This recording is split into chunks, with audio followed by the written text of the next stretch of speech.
Les enfants veulent te voir. Premier objectif atteint. On a attisé leur curiosité. C'était notre seule certitude. Attendre que les enfants demandent à me voir. Il était hors de question de leur forcer la main.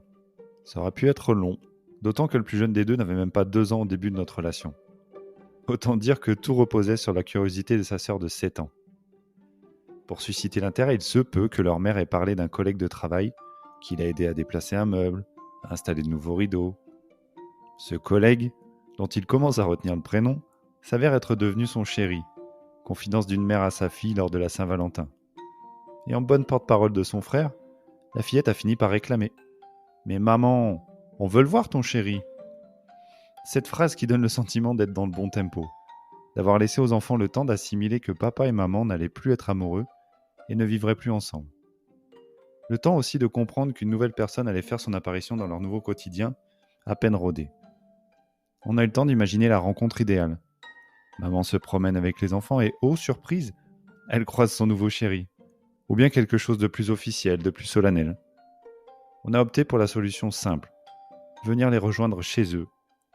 Ils sont dans leur contexte, ils ont leurs repères, et tout un appartement à me faire visiter. Même si je le connais déjà un peu, mais chut. Fin de journée. Le plus petit a été mis au lit. Sa sœur, elle, a le droit de veiller un peu plus tard pour attendre le chéri, qui ne devrait plus tarder.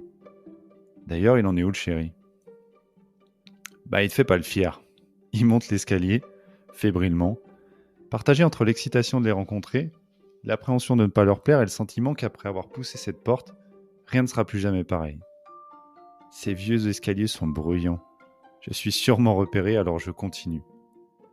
J'arrive devant la porte, en prenant bien soin de ne pas utiliser la clé de l'appartement que j'ai déjà en poche.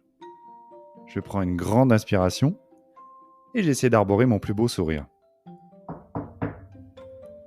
Sans délai, la porte s'ouvre doucement, comme au ralenti.